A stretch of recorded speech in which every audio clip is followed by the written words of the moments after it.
Greenland, Earth's largest island, sits between Russia's Northern Fleet and the Atlantic.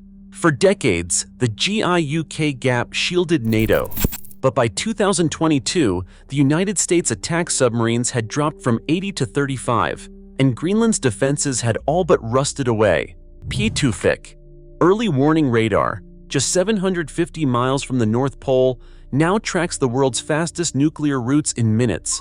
But with Russia holding 40 icebreakers and the United States holding one, why is the fate of Arctic security now decided by this single, overlooked frontier?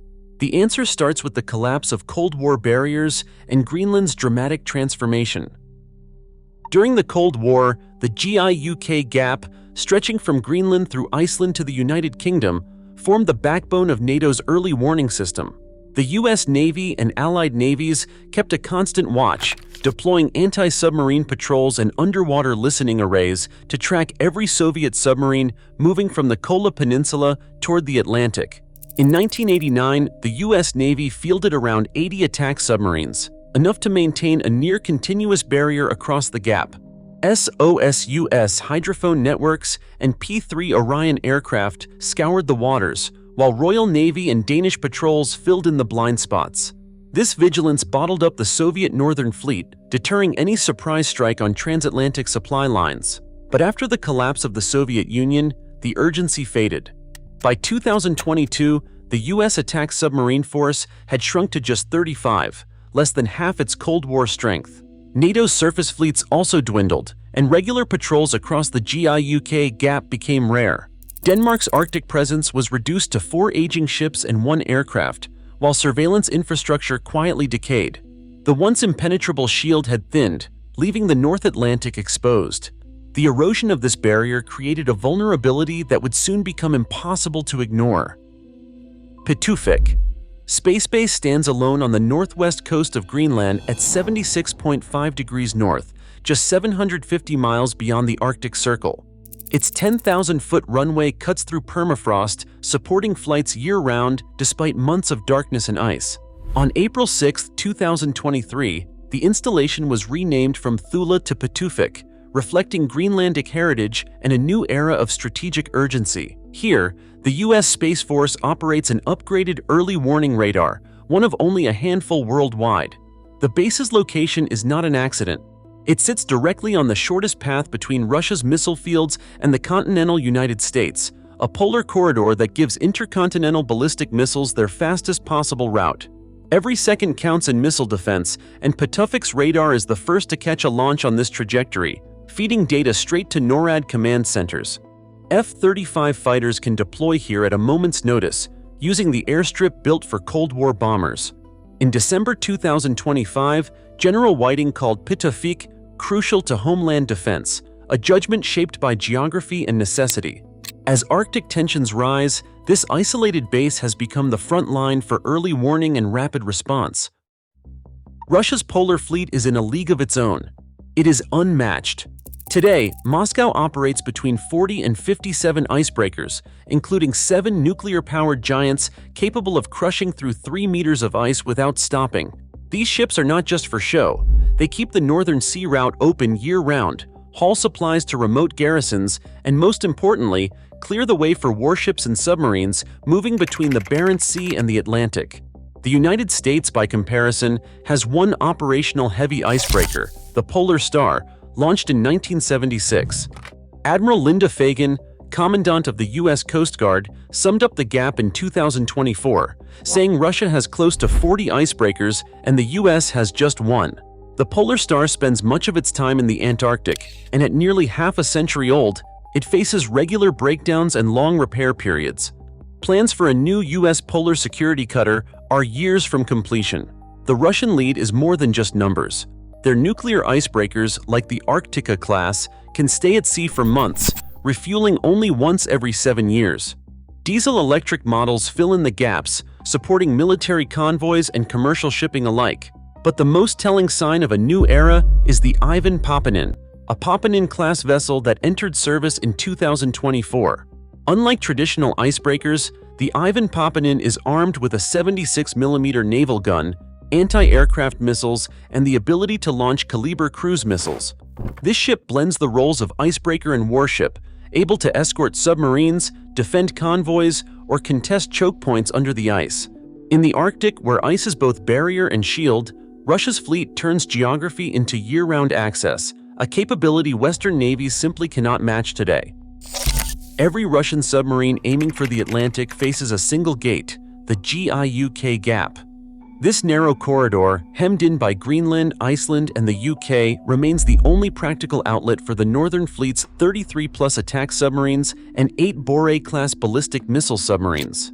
No other route offers the depth, cover, and speed needed for a covert exit from the Barents Sea.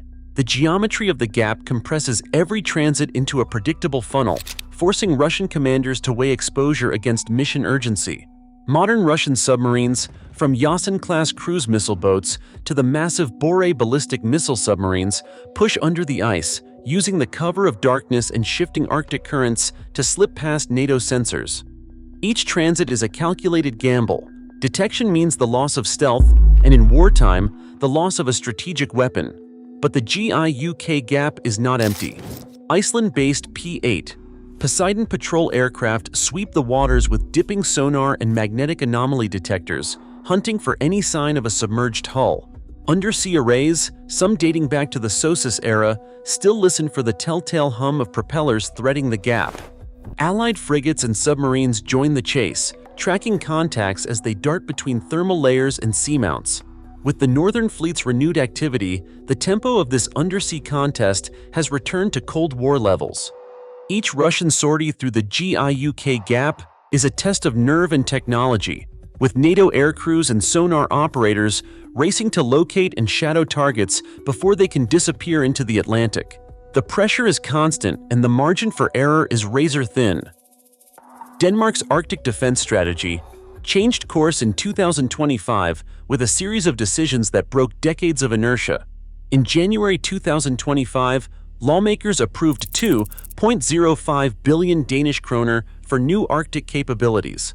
By October, a second tranche of 4.26 billion Danish kroner pushed the total to 6.31 billion Danish kroner, Denmark's largest single investment in Arctic security. The plan delivers 5 new Arctic vessels, replacing the country's small aging fleet.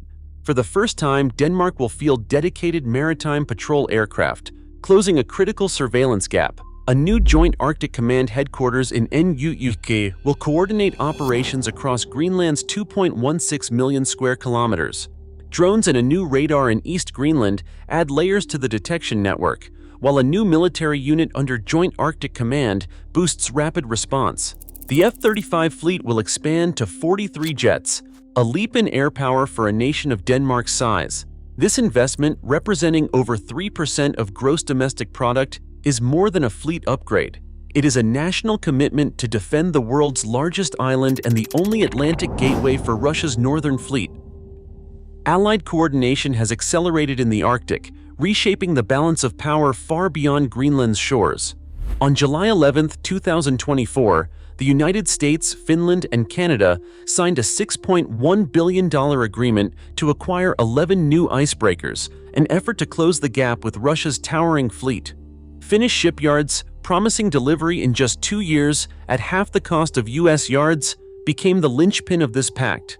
The United Kingdom launched its Atlantic Bastion initiative in December 2025, integrating maritime patrols and command centers with Denmark, France, and NATO partners to reinforce the GIUK Gap.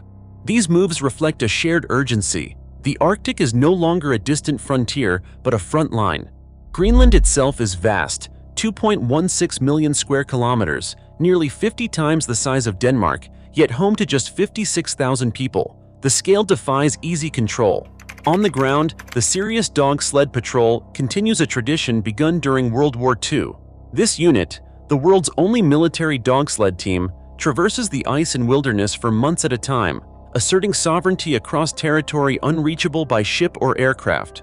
Their work is slow, methodical, and deeply personal, a reminder that, even with billion-dollar investments and multinational agreements, the defense of the Arctic begins with those who know its silence best. Greenland's 2.16 million square kilometers now anchor over $13 billion in new Arctic defenses, because one narrow sea corridor shapes nuclear warning times for half the world. As ice melts and alliances shift, who controls this gap controls tomorrow's security. The Arctic is not remote anymore. It is the front line.